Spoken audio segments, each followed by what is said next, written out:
In this video I'm going to show you the repairs module in LendEngine. So the repairs is quite a large module and we'll break it up into a few different videos. This one is to show you how to repair and maintain items that your organization owns. So for items that your community owns, for repair cafes and things like that, have a look at one of our other videos.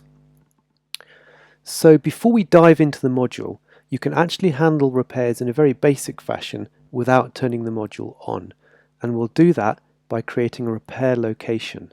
So go into settings and then locations, and then every account comes with in stock, which is where all your items are, but then we've also got a repair location, and the key here is if we edit that, the repair location is unchecked here. So when you move an item into this location, it becomes unavailable for people to borrow.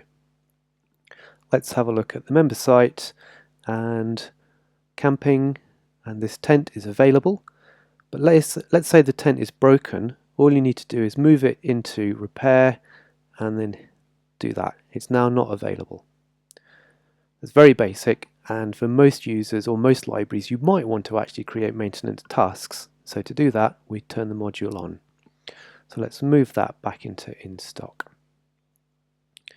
Okay, so the repairs module is admin, settings and modules, and we just need to turn it on, and it's available for all pay plans.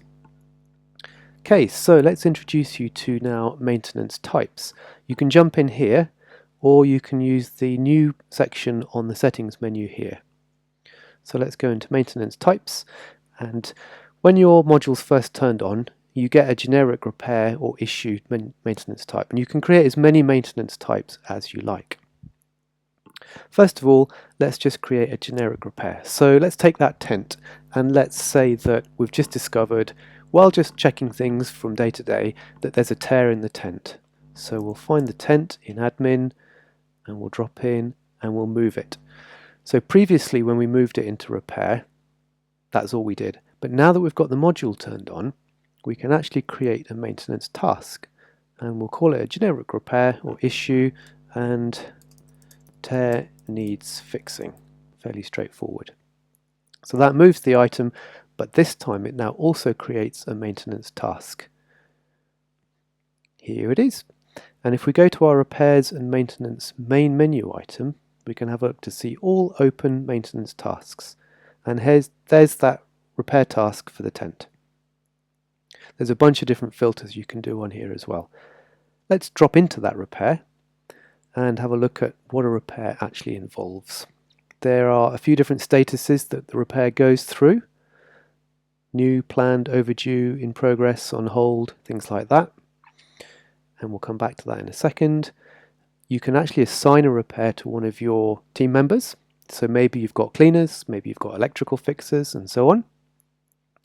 When you finish the repair, you can record the outcome. If it couldn't be repaired, you could record the repair barrier and the category. And this information can be exported and marries up exactly with the open repair standards. Okay, so let's say now I am going to pick up this repair and I'm going to have a look at in progress. I'm going to open the tent and I'm going to say that actually this tent is probably not repairable at all. So not repairable. Oh, can't type today. And then let's say this is going to be completed. If you wanted to add time, you could do that. And if you wanted to add cost, you could also do that. And the benefit of that is that you can actually start to see how expensive your items are to keep in your organization. Great, so that's creating a repair by moving an item and a quick look at the repair entity. Now I'm going to show you other ways to create a repair. So usually when you check an item in, you'd have a look at it, and that's quite a common time where you discover a fault.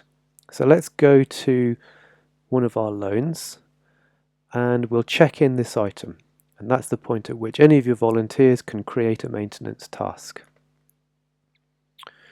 So it's going to be checked into stock. We're going to keep it in stock. We're not going to put it in repair because it's not actually broken, but what we could do is we could create a generic repair and we could say really dirty, and check in the item.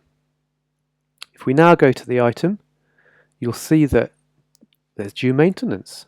We can go to do it now, and the description entered by the volunteer, really dirty, and the repair was created by staff on item check-in.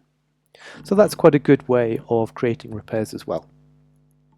Now if you've got electrical items where you need to do a test after every single check-in, you can automate that. What I've got in settings and maintenance types is I've created an electrical test, and this maintenance type is set to automatically create directly after each check-in. If you had an electrical engineer, you could automatically send them an email to say that there's a new test ready for them to complete. And what we'll do is we'll go and find one of our items which is on loan, and this is a power drill. And if I drop into that power drill just in admin, in maintenance you can see we've ticked that this is due an electrical test after each check-in. So let's go back to the loan, check it in, and we can see here that the electrical test will be scheduled upon check-in, so we don't need to do it manually here. We'll check in that item, that's now checked into stock, and we've now got the electrical test which is due today. Let's go to admin, repairs, all open, and we can see the power drill is due an electrical test, and it was created automatically on item check-in. So that's a number of different ways of creating repairs. When you're in a repair, it's worth having a look at these other tabs to see what other maintenance has been done, but also have a look to see if there's any reservations for that item, because if you can't repair the item, you probably want to tell the members that they can't come and pick it up.